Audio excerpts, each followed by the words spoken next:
on Zoom or in person. And I will turn this over to our speaker. So thank you for joining us. Thank you. All right, let me make sure first. All right, great. The master said, to learn and then to have occasion to apply what you have learned, is that not a pleasure? To have friends come from afar, is that not a joy? To be unknown and yet content, is that not the mark of a noble man? These are the first words of the Analects of Confucius, one of the great texts of the Eastern tradition. And we'll spend the next hour talking about this, and you might ask why? Why spend the time on this? Well, you might say this is one of the great books of the human culture, alongside Aristotle and Plato. And so from a purely literary perspective, it's something worth spending our time to look at. I think that's a good answer. You might say this is foundational to East Asian cultures in general. So if we care about cultural literacy, if we're interacting with folks from Korea, Japan, China, Vietnam, this is sort of an aspect of the culture that it behooves us to understand. I think that's a good answer as well. But for my money, the reason to take our time to learn about these ideas is because this book might change your life. Confucianism offers a vision of personal and societal flourishing that has been applied through cultures for thousands of years and often arrives at different conclusions or conclusions from a different angle than we otherwise often interact. And so for the next hour, we'll go through some of the basic ideas. Before we do that, let me just introduce myself. My name is Peter Wei. My day job, I work as a radiologist at Mount Nittany. And so I'm not an academic, I'm not a scholar. This is sort of a passion project of mine. But I do have a deep interest in Confucianism, not as a topic of academic study, not as a series of literary analyses, but as something that can shape the way that we interact in our everyday lives. So I've had the chance to publish a couple articles on this on Palladium. We can talk about some of these concepts later on. So how are we going to set this up? So we'll start with just having some brief historic background to understand Confucius and the world that he lived in. We're going to go through three core Confucian ideas, just to give a little bit of flavor about what are the concepts that are core to Confucianism. And then finally, we'll run through a couple applications, a few problems that we may grapple with in our everyday lives, where Confucianism might give a different perspective on how we can try to solve some of these thorny challenges. So before we start, I think it's always good to understand, what is the world that Confucius came from? And his world was a world in decline. Confucius lived towards the tail end of the Zhou dynasty, the second dynasty that we have sort of solid historic records in Chinese history. Initially, for about 275 years, China was unified under the Western Zhou dynasty. This lasted about as long as the US has until today. The decline and fall took almost as long. Regional nobles started to gain independence. They started to fight against each other. In the next 300 years, after the fall of the Western Zhou, there were about 400 recorded wars over 300 years. Depopulation set in, fields were left fallow, social collapse. You can see just the physical artifacts got worse. Technology declined. This was referred to as the spring and autumn period. The later period of this was called the Warring States period, a very evocative name. And it was about as pleasant a time to live through as the name Warring States kind of suggests. So if there's one thing that I want you to take away from this, Confucianism is a post-apocalyptic political philosophy. So imagine one day the zombies rise up and nukes fall, and America splinters into a bunch of fractious warring states, and we're scrabbling for survival. The survivors are living in the ruins of art monuments that they could not imagine constructing themselves. And maybe, in between the daily struggle for existence, some of the more far-sighted people start thinking, what happened to this world? And how can we fix it? How can we recreate this golden age that we know had existed in the past? So this is the world that Confucius lived in. And he was not alone in noticing this decline and trying to counteract it. This is a period called the 100 Schools of Thought, the Baijia, and we had wandering schools of philosophers that went from state to state to state, kind of like roving management consultants. They would say, we have some ideas for how to turn things around.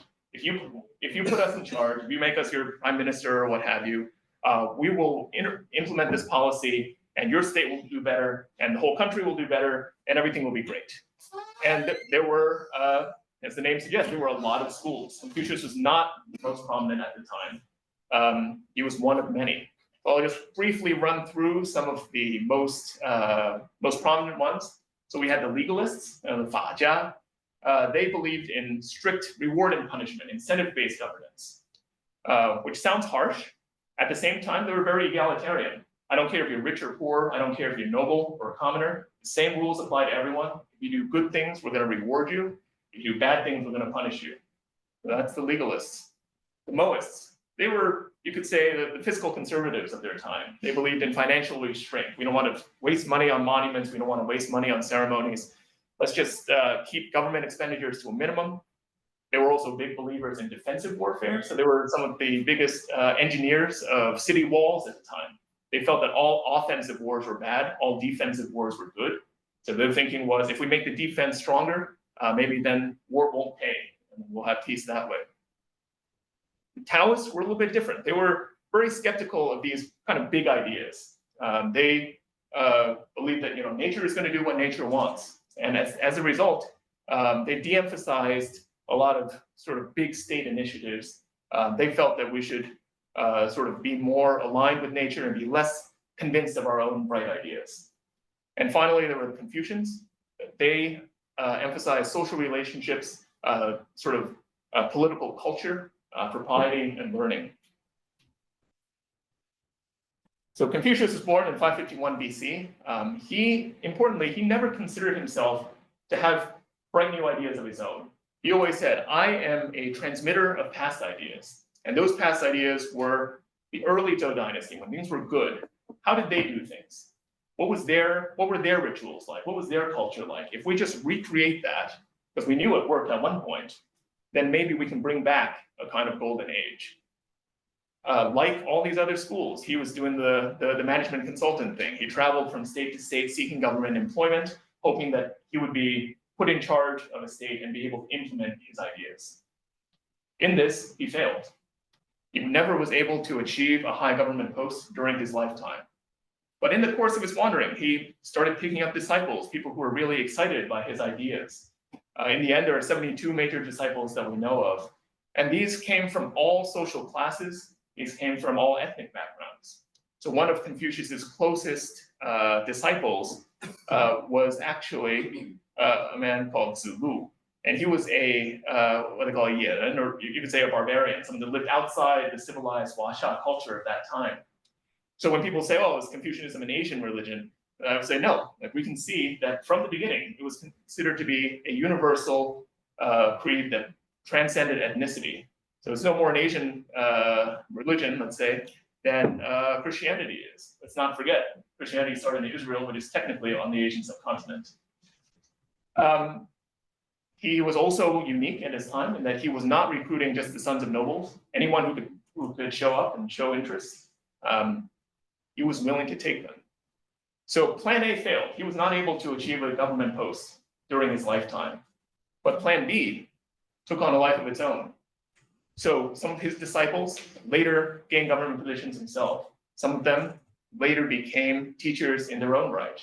And through the generations, this built up a class of scholar bureaucrats or scholar officials that later rulers found indispensable. So if you wanted to staff your tax department, if you wanted to build public works, you needed people who could operate at the layers of government.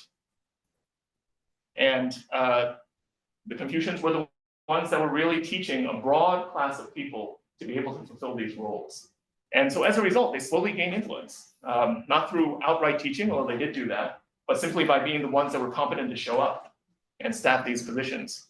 And so by the time of the Han Dynasty onwards, about the time of the Roman Empire, this became the official governing ideology, and it became that throughout the rest of Chinese history. Since we're at the Interfaith Center, I'll just do a brief digression here to talk about interfaith dialogue. So 2,000 years later, Matteo Ricci, a Jesuit priest, came to China to set up a Catholic mission there.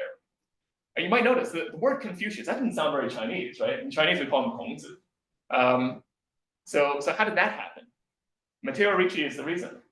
In addition to his work, so he set up the first church in Beijing. He was the first Westerner invited to the Forbidden City. He was very successful as a missionary. But at the same time, he was also working in the opposite direction. He learned deeply in Confucian thought. He became, very interested in this, and he published the first translation of Confucian works into Latin, together with his friend Xu Guangqi on the right. So Matteo Ricci is on the left. One of his prominent converts is on the right. He's later beatified, and so he's probably on the road to sainthood if they can find enough miracles. They published the first translation into Latin, and that became actually quite influential on Enlightenment thinkers. Leibniz, Voltaire, even Benjamin Franklin. Matteo Ricci, by the way, viewed Confucianism as a secular philosophy that's entirely compatible with Catholicism. You don't have to pick and choose. And that remains kind of the standard Catholic teaching today, and I think they're basically right. So just a couple pictures here. This is the frontispiece of one of these translations, the Principius Confucii. And you can see on the left, you have the Chinese characters and the Latin translation immediately underneath. This, so I wanted a slide to show some of the influence in the Americas. So on the left, the Pennsylvania Gazette, that's Benjamin Franklin's newspaper. And one of the issues, he actually, as you can see there, continuation of the morals of Confucius. So they actually published extracts from some of this as being something of general interest to people in the colonies. On the right, we have I don't know what you call it, but the frontispiece of the Supreme Court building. So next time you're in DC, you find yourself at the Supreme Court building, look up. Right at the top of that pyramid, you have Moses in the middle with his 2 tablets. You have Solon of Athens, the great lawgiver of Athens, on the right. And on the left, the founders included a bas relief of Confucius. So let's go over just a couple, again, this will give just a flavor of Confucian ideas, but I think if we just hit 3 core topics, we may get an idea of what this philosophy is all about. Before we do that, I want to do an extract from The Great Learning. This is a text that is sort of an encapsulation of the Confucian cosmology, the worldview of Confucianism. The ancients who wanted to manifest their right virtue in all the world first governed well their own states. Wanting to govern well their own states, they first harmonized their own clans, their own families. Wanting to harmonize their own clan, they first cultivated themselves. Wanting to cultivate themselves, they first corrected their minds. Wanting to correct their minds, they first made their wills sincere. Wanting to make their wills sincere, they first extended their knowledge. Extension of knowledge consists of the investigation of things.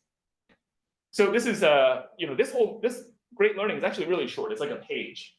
But what I think is really cool is that it really encapsulates a lot of the Confucian worldview. This is a relational concept of world order. So this is not about setting the right laws. This is not about getting the incentives right, as the legalists did. This is about if you organize the social relationships in a small area, and maybe your family or even within yourself, then that trickles down to the rest of society. So it's kind of this inside-out concept of the world, where you can start wherever you are. Whether it's your own classroom, your own family, your own dorm room. If you set that in order, there are ripples that extend to greater society. And there's no intrinsic separation between improving yourself and improving society. If you want to do good in the world, you have to understand the world. If you want to act well in the world, you have to know how to act. So these 2 things are inextricably interlinked. And there's the flip side too. Learning is the beginning of action. Learning is not about being a sage on the mountaintop and just abstractly knowing things in your head. Learning is the ability to go out and take action in the world. So we'll start with the idea of filiality. I'll read a couple quotes. Analects 1:2. The philosopher Yo said, "There are few who, being filial and fraternal, are fond of offending against their superiors. The noble man attends to what is fundamental. When the fundamentals are established, all the practical ends naturally result. Filiality and fraternal submission, are these not the root of all benevolent actions?" Analects 12:11. The Duke Jing of Qi asked Confucius about government. Confucius replied, "There is government when the prince is prince, when the minister is minister, when the father is father, when the son is son." But filiality or shao has been translated sometimes as filial piety, but I think that incorporates too much of a sort of a religious context to what's fundamentally a social relationship. Confucianism is a philosophy that's very accepting of hierarchy, but establishes hierarchy as these formalized roles with mutual obligations. So there are these sort of 5 model relationships: ruler and subject, father and son, older brother and younger brother, husband and wife, friend and friend. And in all of these, there is responsibility that goes both ways. So the superior has to nurture and care for the inferior has to show respect for and care for the superior. I think this tends to, at first glance, it often tends to rub people in the West the wrong way. We have this very kind of sense of egalitarianism in our culture. A couple of weeks ago, I came across this tweet, and I could not help but include this. A foreign coworker keeps referring to our org chart as our hierarchy, and it's making our more socially attuned leaders visibly uncomfortable, LMAO. We get really uncomfortable when we talk about formal hierarchy. Oh, I have a superior that I have to appease.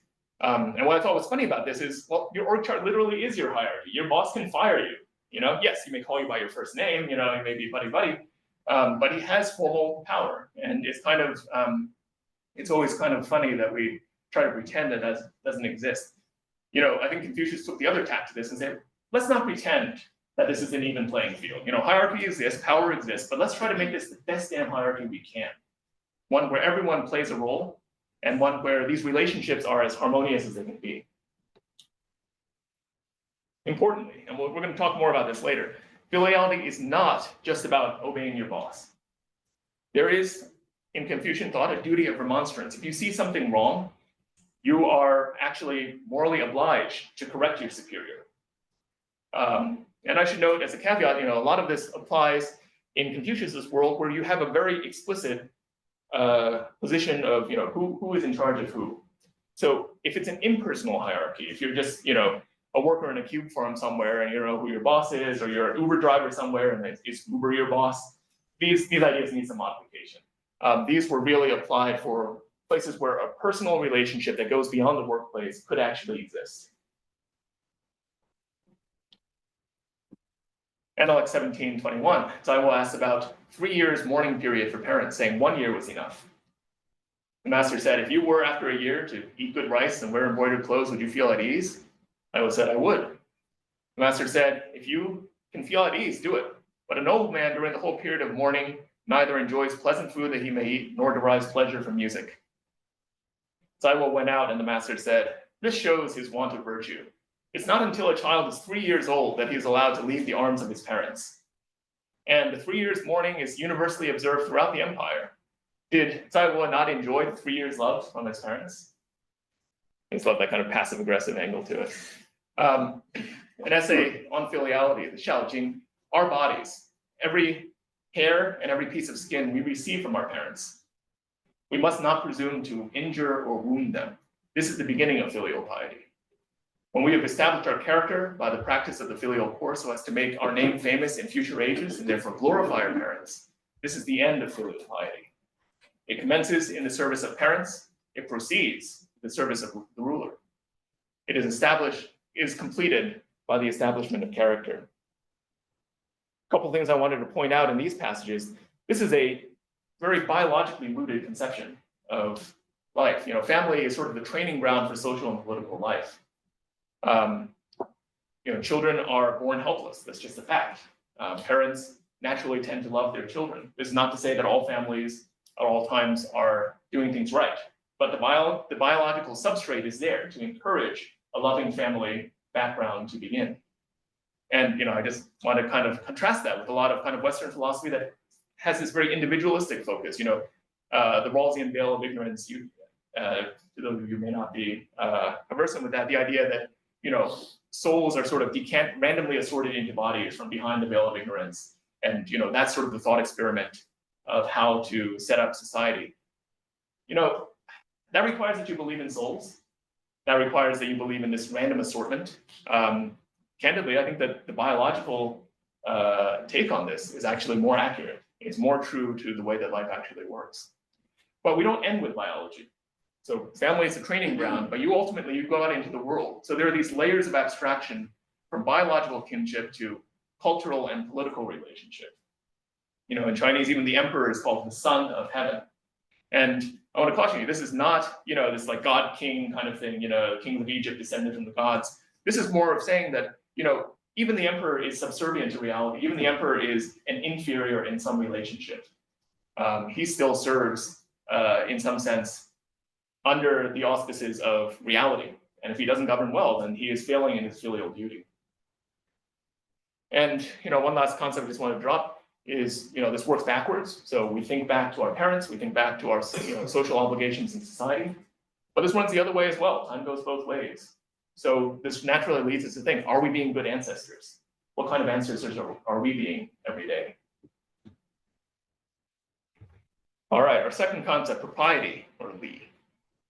Analects 2:3. The master said, if people be led by laws and uniformity be sought to given them by punishments, they will try to avoid the punishments, but they will have no sense of shame. If, on the other hand, they be led by virtue and uniformity given to them by the rules of propriety, then they will have the sense of shame and moreover will become good. Contrast this with the legalist idea where rewards and punishments are the thing that you need to get right. Confucius would say, no, culture matters. So propriety, or li, is often translated as ritual propriety, but we should emphasize this also includes very small rituals, things like handshakes, things like making eye contact with someone. This also emphasizes sincerity and spontaneity. It's not about the robotic, precision of your performance. Propriety is the basic unit of human interaction. It's the way that we interact with each other. It's the way that we can dissolve tension and create community. The right ritual can elevate someone in status, say in graduation ceremonies, for example. And it can also reinforce common values that help to tie society together. Analect 3:7, the master said, the noble man has no contentions even at an archery competition. He bows complacently to his competitors, ascends the hall, descends, and extracts the forfeit of drinking. I guess if you win, your opponent has to take a shot. And in his contention, he is still a noble man. So I just wanted to give this example. So imagine a tough sports game, tied up at the end of the last inning. Maybe there's a game-winning home run. The victors are ecstatic. The losers are despondent. And then what happens? You have the post-game handshake. And in that moment, the victors try to maintain their composure. The losers try to put a good face on it. They go down, they shake hands with the opposing team, and they end up as good sportsmen rather than as fierce competitors. You can imagine a sore loser, right? Or a sore winner who, he goes down and shakes the hand, but he's like, ha, kicked your ass. That would not work. So this is why, I think Confucius often emphasizes it's not about going through the motions. You have to have the right attitude behind the thing that you're doing. And that is where the power of rituals can come into effect. Mencius, if your majesty says, how shall I profit my kingdom? Then the nobles will say, how shall I profit my house? And the common people will say, how can we profit our persons? How can we profit ourselves? Superiors and inferiors will try to snatch the profit from each other, and the kingdom will be imperiled. Let your majesty only say benevolence and righteousness. Let these be your only themes. Why do you have to use this word profit? Leaders, in Confucius's eyes, have a special responsibility to set norms for an organization. All eyes are on you. You're the one that sets the culture of what is valued, what do we care about in this organization. I had a friend, Aditya, who was working at a large startup, maybe 100 people or so, and he was one of the head of sales, so kind of upper management. And he told me this. He and some of the C-suite people decided to have a convention where every Friday they would go through the office and just tidy up and empty the waste baskets, they would tidy up the desk, they would put away the ping pong tables, startups, so they had ping pong tables. And I thought that was a really Confucian idea, right? Have the top suits going around cleaning up the office. What a way to set a statement of this is the kind of company that we are.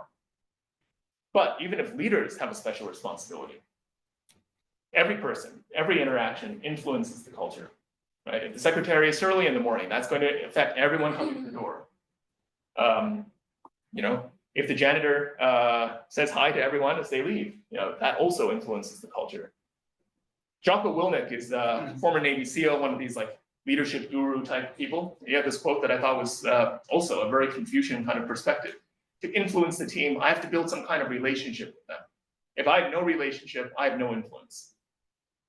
If I have no influence, I can't get them to do anything. I can't change the group if I am not in the group. So, you think this really, this tough Navy SEAL commanding a bunch of tough guys is all about giving orders. Yes, as a leader, you have to give orders. But your bigger job is to set the cultural expectations for your group. And ritual is the way that you can kind of set these expectations. Now, this all sounds very abstract, culture, this squishy kind of stuff. Now, we're a technological society. And one thing that I wanted to emphasize is that high trust cultures enables different technologies. All physical technology is downstream of social technology. Just to give one example, lean manufacturing. This is a method of production that was pioneered by Toyota, among other Japanese companies. And the idea is this. So you own a car factory. Cars are extremely complex machines. A factory to make a car is exponentially more complex a machine. There's a lot of moving parts. And you as a manager, there's no way you can keep in your head every single nut and bolt, every single step of the process. So what do? Well, you could say, I'm just going to write a checklist, and this is what you're going to do, this is what you're going to do, this is what you're going to do. But there's no way that you can know everything that's going on in the factory. There's no way that you can give exactly the right orders all the time. And so lean manufacturing says, well, you've got a bunch of workers working on the factory floor. They're your eyes and ears. They can be everywhere at once. You can't, but they can. So why not empower them to make decisions on the fly, on the shop floor, even up to if something's going wrong and you're saying, oh, these cars are going to be defective and we keep doing this. They have the right to push the big red button and stop the production line. Now, that's a really expensive button to push. Imagine, a giant car factory sitting idle. But in complex manufacturing, this actually ends up working. If you have high trust between managers and subordinates, then all this information can trickle up, and then you as the manager can integrate that into changing your process. So it's this consistent improvement based on really high throughput of information coming from the shop floor. Here's the important thing though. You have a lot of management consultants coming around, including in healthcare where I work, that say, well, Toyota's killing it. Why not just do what they do? And it doesn't work if there's no trust between the manager and the subordinate. If you're the guy on the shop floor and if you raise your hand up, your manager's going to shoot the messenger. You're not going to say anything. Similarly, if you're the boss and maybe you just got out of like a really nasty strike negotiation, you don't know if the employees are really on the same team as you.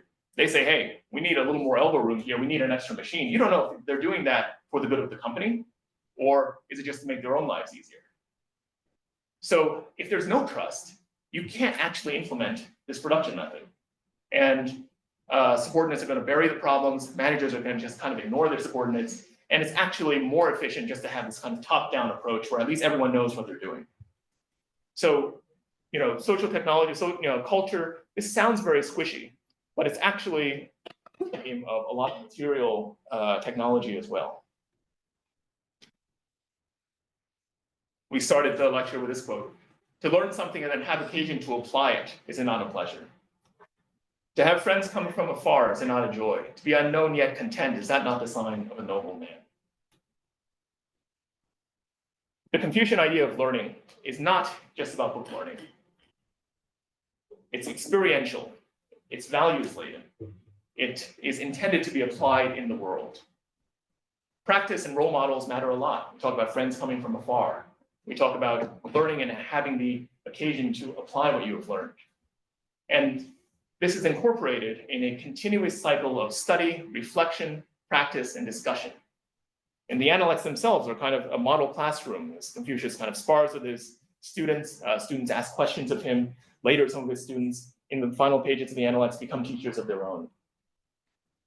I want to just throw out this concept. John Boyd was a fighter pilot in the mid-1900s. He came up with this idea of the OODA loop. This is also like a very business MBA kind of idea, where the idea is so you're a fighter pilot, you're in a dogfight. How do you decide what to react? How to react in the next stage of your dogfight? Well, first you observe, you look around, you see what's going on. You orient, okay, so you're not even thinking initially, you're not just taking in sense data. Now you have to orient yourself in space, what's going on, then you decide what's my next move, and then you act. And then once you're done acting, you have to start all over again. You start observing the world around you and deciding what your next move is going to be. Confucian learning, I think, has a lot to do with this idea that learning is meant to be applied. application is meant to be a seedbed for future learning. Analects 13:5. The master said, though a man may be able to recite the 300 odes, yet when trusted with a governmental charge, he doesn't know how to act. And when sent on a diplomatic mission, he cannot give suitable replies. What use is his learning? If you can have all the book knowledge in the world, but if you go out there and you can't act, useless. Analects 2:12, the master said, the gentleman is not a tool. I always kind of like this because this is one of those quotes where it actually means more in English than it does in the original. The original meaning of tool is something like an implement, like a shovel or a hoe. And so this is saying you're not a machine for churning out papers. You're not a machine for churning out billable hours or publications. You have to decide what your values are in the world. But it also rhymes with the modern slang of tool as like a solo social climber. You're also not that. Analects 8:13. In a well-governed state, it is shameful to be poor and unknown. But in a poorly governed state, it is shameful to be rich and in office. I think about the recent Nobel Prize given to Dr. Carrico for mRNA vaccines. You may have heard that she was actually denied tenure early in her career. And clearly her research panned out later on. We don't have to get into the sort of faculty politics, but I think this is certainly an example. Excellence is not always what's rewarded. And if institutions are rewarding the wrong thing, sometimes it's right to say, that's not what I'm looking for. Success in that sense is not what I'm looking for. Now remember, Confucius was teaching disciples that he hoped would later become government officials or prominent people in society.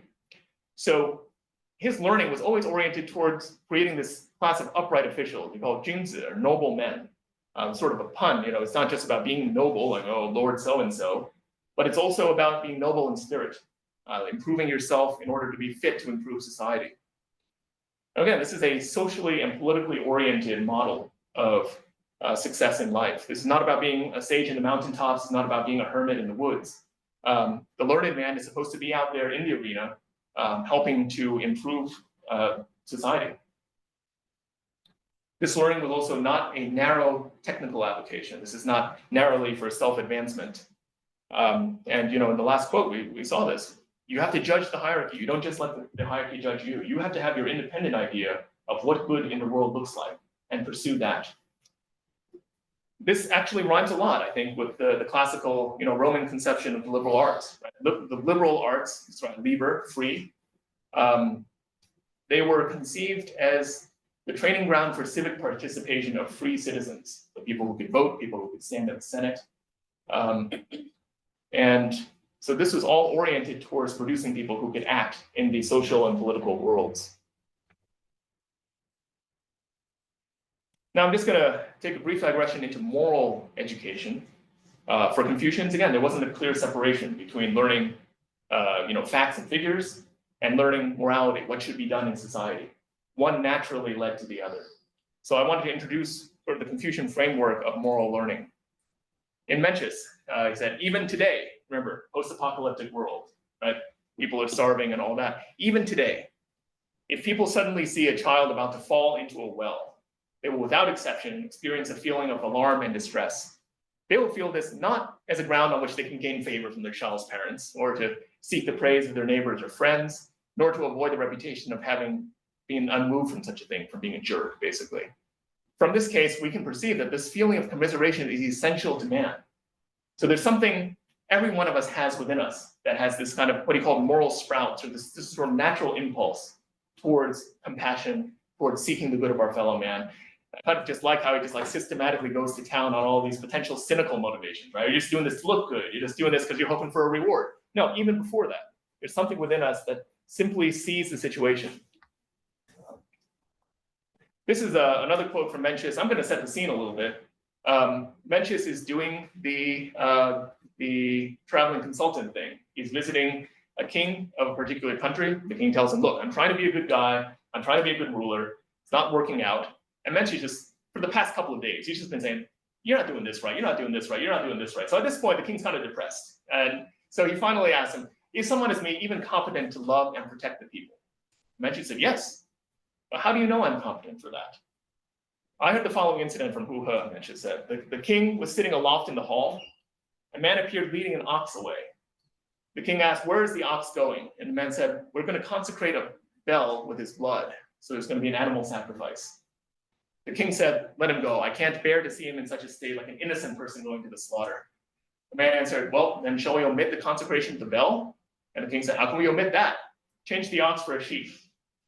Mencius said, the heart seen in this is sufficient to carry you to the royal sway. The people suppose that you grudge the expense of the animal, but your servant, I, know that it was your not being able to bear the sight of the suffering animal that made you do as you did. Now, this is a children's cartoon version of the same story. So, the king sees the ox. What's going on? The servant says, we're going to go, sacrifice this ox. And the king says, well, we can't do that. Look at how, what a poor, sad-looking animal. Let's just let it go. And says, well, what are we going to do about the bell? I said, well, we'll just switch it for a sheep. There's a sheep somewhere that's not very happy about this turn of events. Mencius said, your conduct was an artifice of benevolence. You saw the ox, but you had not seen the sheep. Mencius continued, suppose a man were to make this statement, my strength is sufficient to lift 3,000 pounds, but it's not sufficient to lift one feather. My eyesight is sharp enough to see the tip of a hair, but I cannot see a wagon load of wood. Would your majesty allow that? The king said no. Mencius proceeded. Now, here is kindness sufficient to reach down to animals, and yet no benefits are extended from it to the people. How is this? Truth is, the feather is not lifted because the strength is not used. The wagon load is not seen because the eyesight is not used. The people are not loved and protected because kindness is not employed. Therefore, your majesty is not exercising the royal sways because you do not do it, not because you're not able to do it. So I'm going to ask a quick question. There are two cases in this little passage where you see a sort of a failure of moral imagination, where someone has the inborn capacity to do something, and yet somehow it's not translating into everyday life. Does anyone have any thoughts on what they are?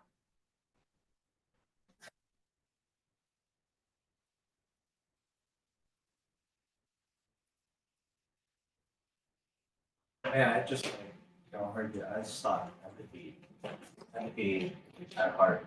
That's what I thought of first. Although I'm not sure if that was intent. Yeah, I mean, this is definitely all about empathy. So I think there are two things going on. One small and kind of funny, and one not so funny. The first one is the king saw the bull and he saw, oh man, that's a scared-looking bull. I feel empathy for that creature. And then he says, well, let me just swap it out for a sheep. It'll be fine. He hadn't seen the sheep. He can't feel empathy for the sheep. So the thing that he doesn't see suddenly doesn't exist. Think about how often we read about, the latest atrocity in the news. There's 100 other conflicts going on throughout the world, and we just don't give it any thought. We don't go out to seek what is the highest good, what are all the sources of suffering, and how do we fix that? The more serious one is that, this guy has sympathy to spare for animals. Again, animals in front of him. But he's not using that same empathy to govern. He's not extending that empathy to the governance of his people. And that is the kind of thing where I think we see this a lot too. We have a lot of charities for, cute kittens with rare diseases.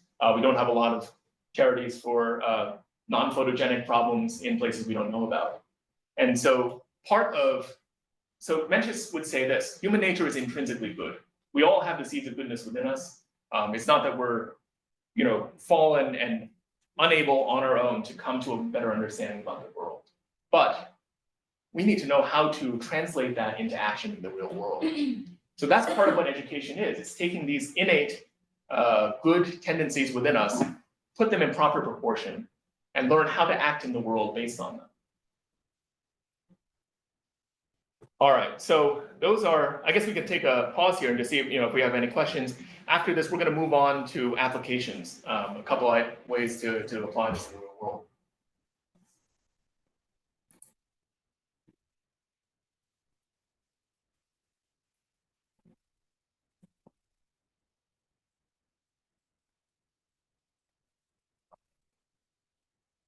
Yeah, please. So Confucius developed his ideas from I forget what dynasty it's called. Where did that dynasty develop its ideals in government, politics, and stuff like that? That's a good question. This is very early in history, and we have relatively few written records from the early part of that period.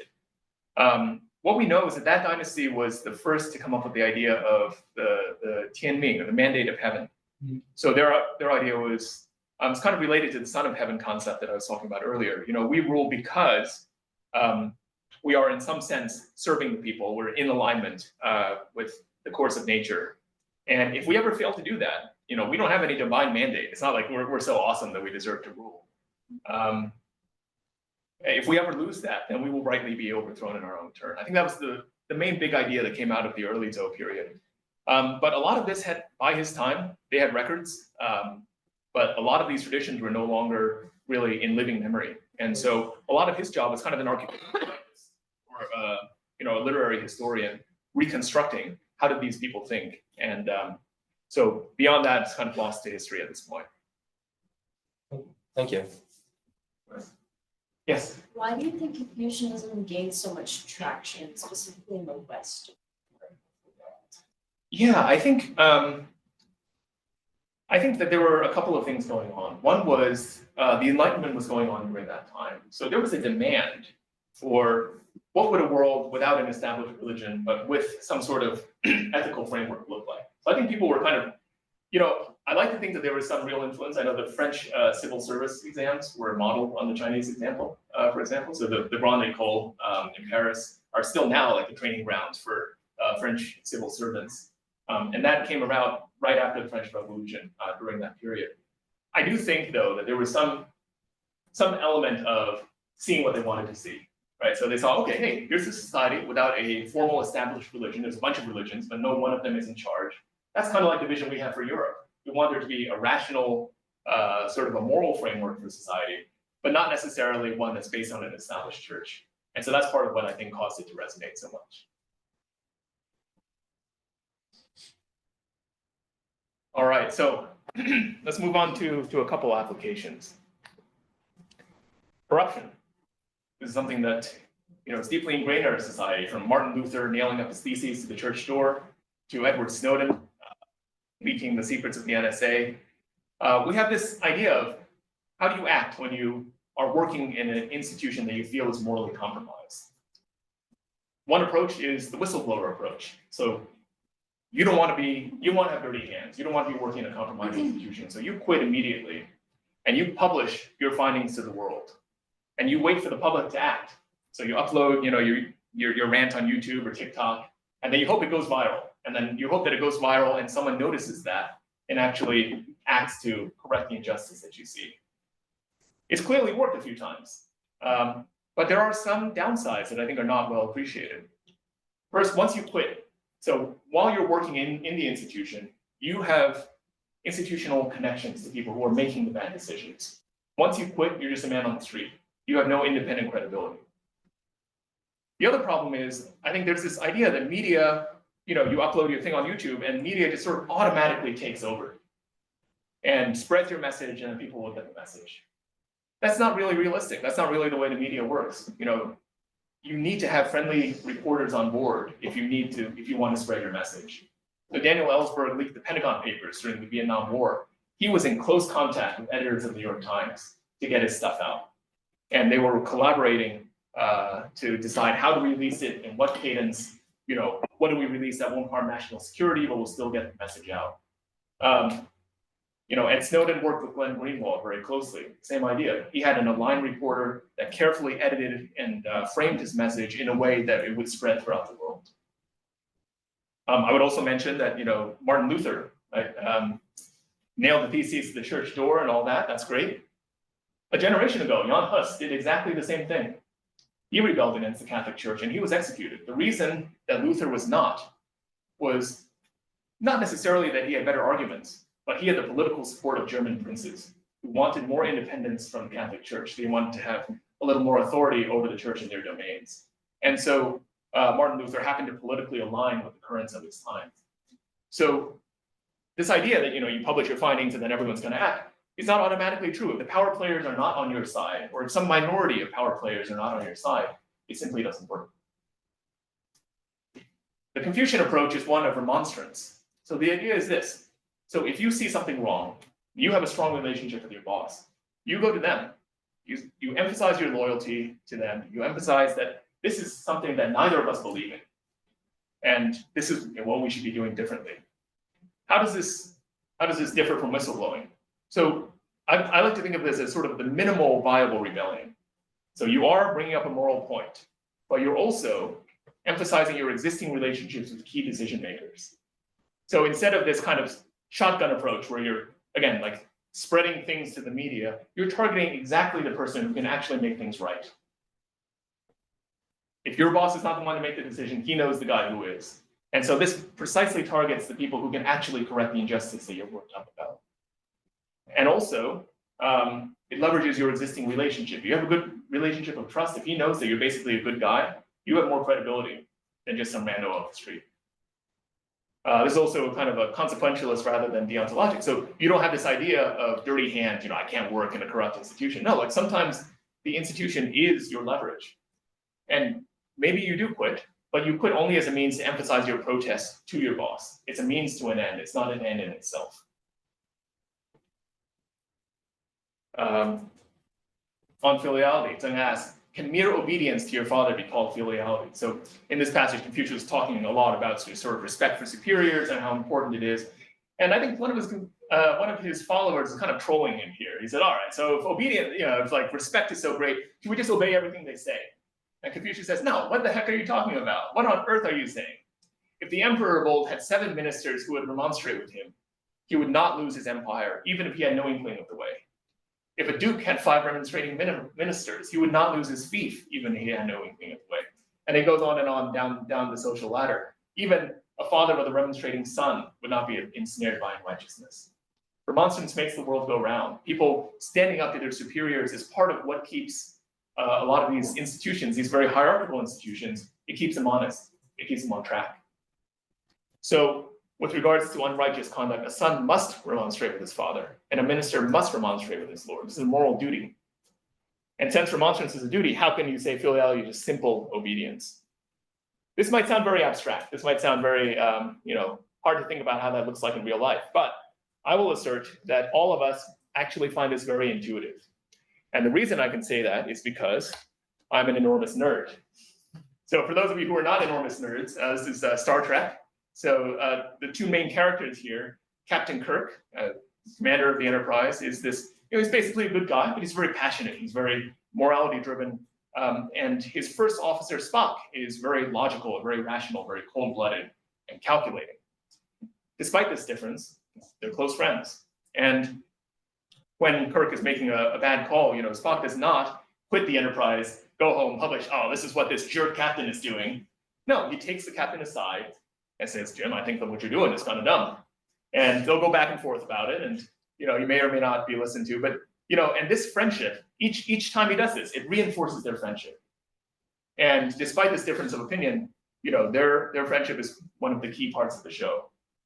And so I thought this is just a great example of remonstrance in action that we see in our everyday lives through these 2 beloved characters.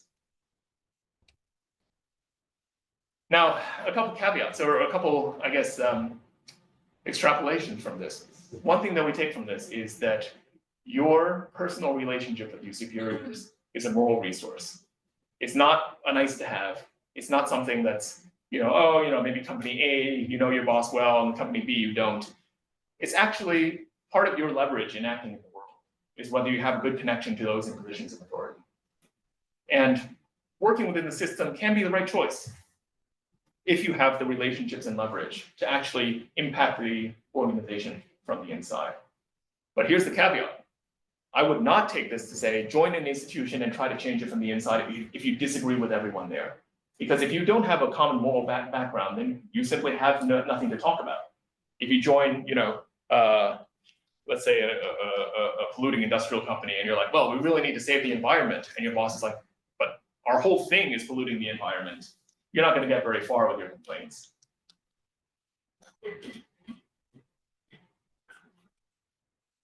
All right, so our second application is about education. So we're all here at Penn State. What are we even doing here?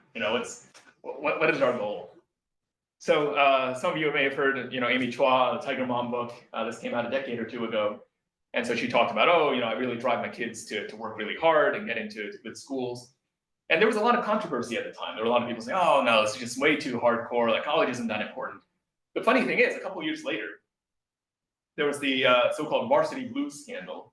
in which a bunch of parents from all ethnic backgrounds in LA were found to have basically bribed their kids' ways into top schools.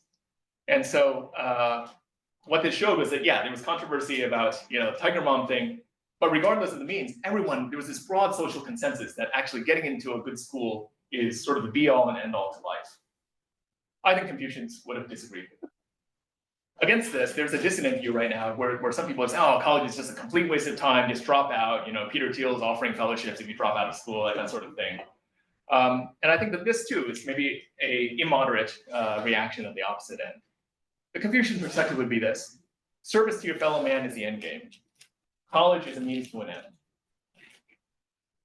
Remember, we said the noble man is not a tool. So you're not judging yourself by your grades. You're not judging yourself by your career or your paycheck.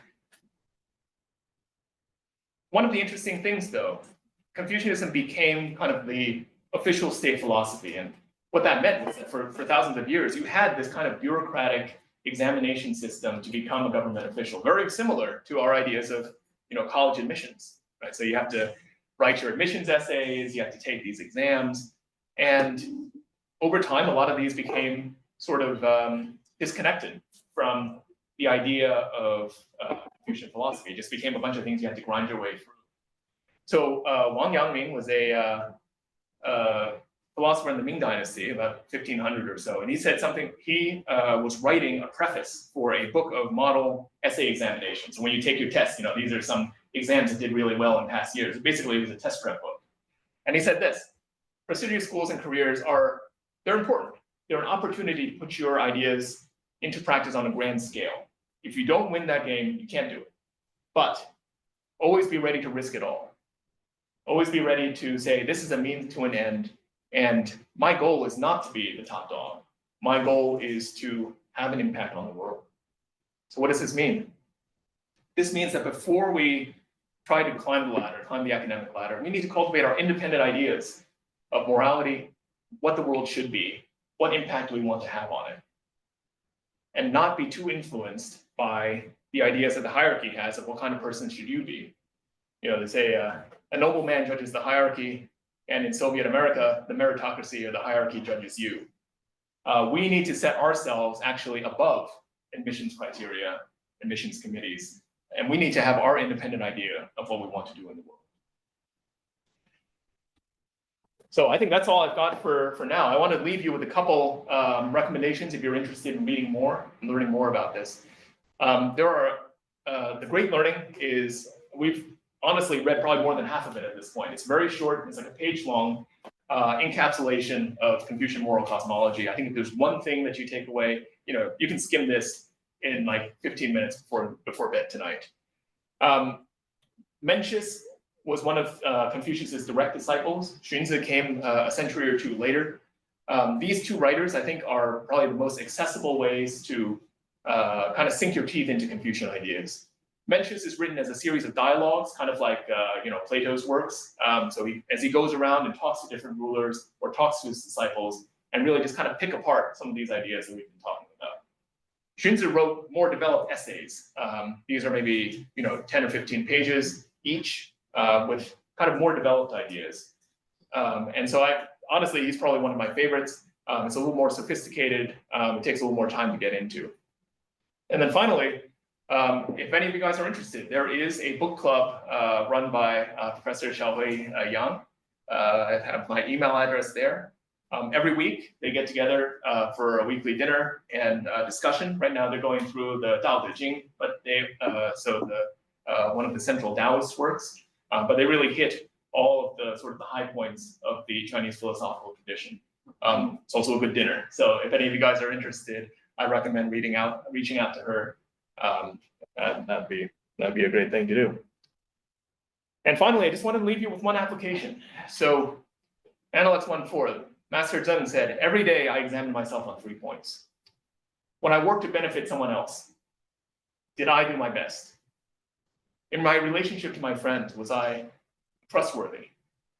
And finally, did I pass on any knowledge that I myself have not put into practice? This became kind of a self-cultivation ritual, a sort of bedtime reflection on the day that was a practice for Confucian scholars throughout history. And you notice how this kind of hits the highlights of the points that we've been talking about. When I work to benefit someone else, did I do my best? In other words, did my moral inclinations actually act on the world the way that I intended them to? If not, why not? What could I do better next time?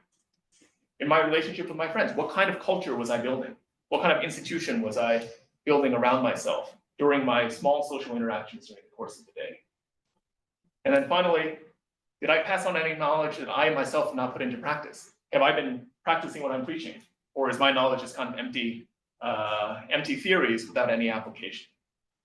So if you guys want to try it out, you can try this out tonight and just think about, how was my action today and how can I apply myself tomorrow to be a better person in the world and to create a better future?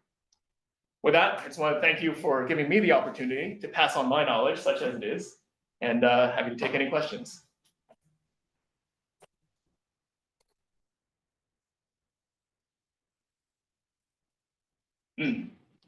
Okay, so Sean Schaefer asks, would you characterize China's current leadership into any of the four philosophies shown earlier? If not, how would you describe it? Yeah, I honestly can't claim to be an expert in modern Chinese politics. I do think that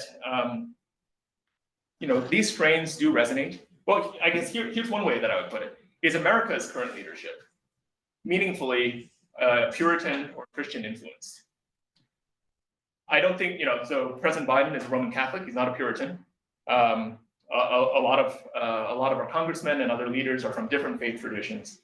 Is there a Christian influence in the way that we govern America? I think the answer is yes. No. All right, well, maybe we should talk. I don't think that there is I don't think that John Winthrop is running America from beyond the grave. I don't think the Puritan fathers are running America from beyond the grave. But I think that a lot of our ideas of things like human rights, the inherent dignity and equality of man, a lot of these come from Christian concepts like the inner light, right? Everyone has their own kind of insight into God's creation, the brotherhood of man. So I think it's something similar to that. I think that Confucian ideas do resonate. There's definitely a low church Confucian idea, in the sense that I think that people are more attuned to hierarchy, to relationships, just kind of on a very basic everyday level, not on a very philosophic level. I think that there are resonances of both legalism and Confucianism, especially in the way that people think about politics. So I think that people are comfortable talking in that language and using some of these ideas. I don't think, though, if you ask them what is the official governing ideology of China, they would still say, Marxist Lenin, right? But it would be inflected through some of these earlier ideas.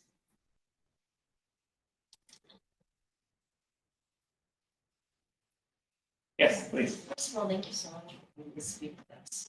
My question was, how do you implement Confucianist ideals into medicine? How do you do that? Yeah, or do you not? That's a great question, actually.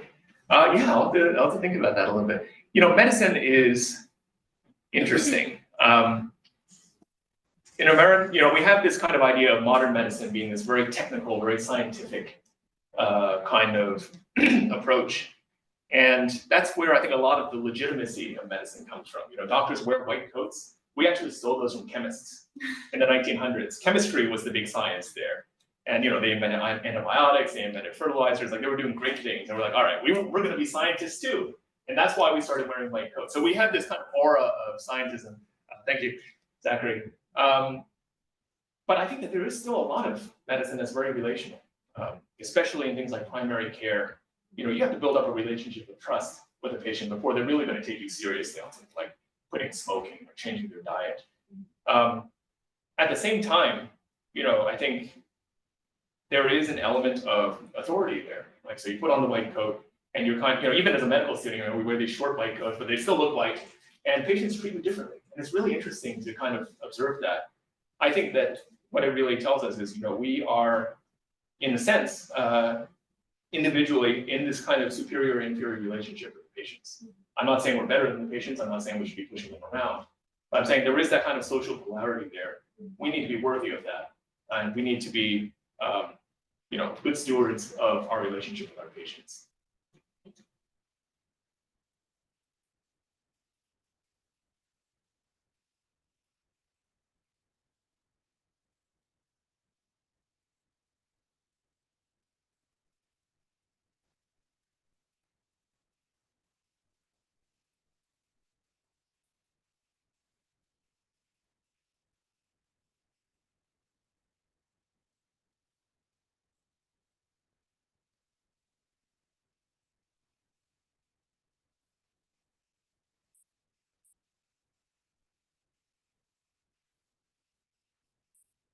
All right. Well, thank you so much for speaking with us and answering questions, and thank you everyone for joining us.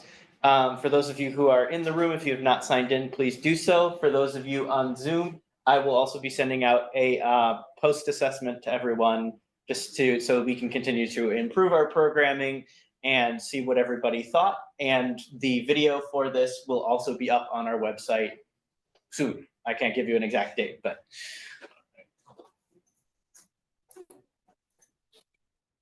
Thank you, everybody, and have a great day.